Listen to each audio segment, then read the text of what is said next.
இன்று நாம் பார்க்க இருக்கும் ஆசனம் உத்தான பாதாசனம். இந்த ஆசனத்தை நமக்கு செய்து காண்பிப்பவர் நமது தெய்வீக சகோதரர் பிரம்மாகுமார் டாக்டர் செல்வம் அவர்கள்.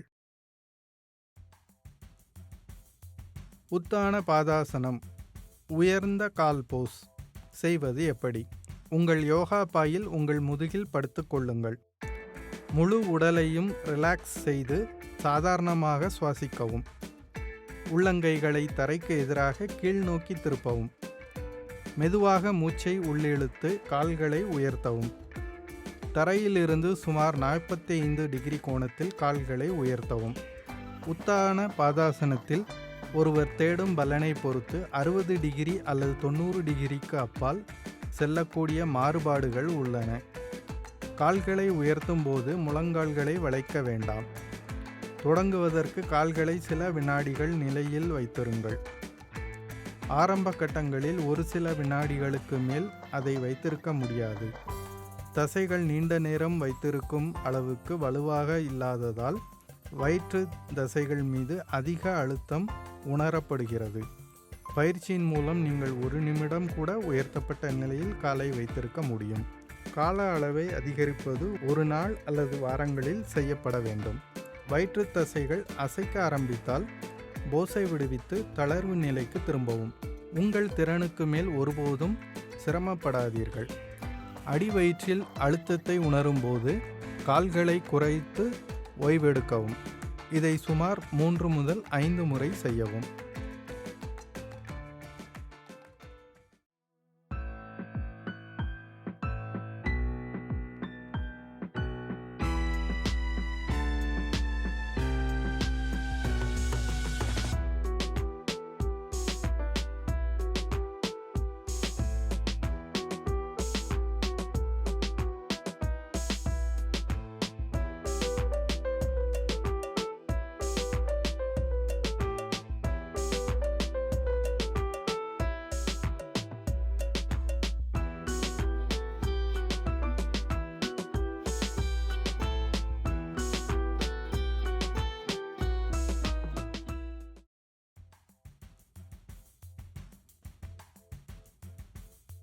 உத்தான பாதாசனத்தின் நன்மைகள்.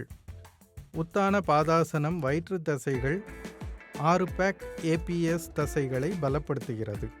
அடிவயிற்று சுவரில் அழுத்தம் அடிவயிற்றில் உள்ள அனைத்து உறுப்புகளையும் தொனிக்கிறது.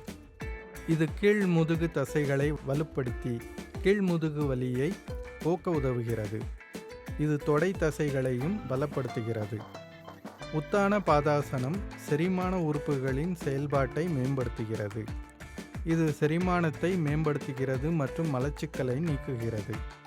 கணையம் மற்றும் நீரிழிவு நோயால் பாதிக்கப்பட்டவர்களுக்கும் இது நல்லது. பெண்களுக்கு கருப்பையின் சுவர்கள் வலுப்படுத்த இது ஒரு நல்ல போஸ். ஆனால் மாதவிடாய் காலத்தில் இதை தவிர்க்க வேண்டும். கர்ப்ப காலத்தில் ஆரம்ப கட்டங்களில் அதை தவிர்க்க வேண்டும். இருப்பினும் கர்ப்பத்தின் பிற்பகுதியில் எச்சரிக்கையுடன் பயிற்சி செய்ய விரும்பினால் உங்கள் மருத்துவரை அணுகலாம்.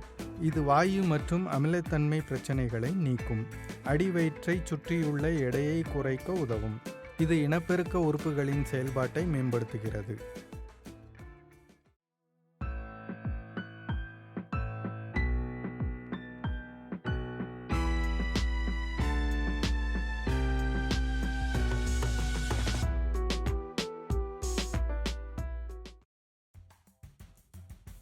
யார் இந்த ஆசனத்தை செய்யக்கூடாது? உயர் இரத்த அழுத்தத்தால் பாதிக்கப்பட்டவர்கள் இந்த ஆசனத்தை தவிர்க்க வேண்டும்.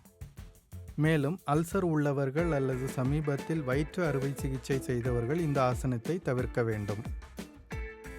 வழுக்கிய வட்டு இருப்பவர்கள் இதை செய்வதற்கு முன் மருத்துவரை அணுகவும்.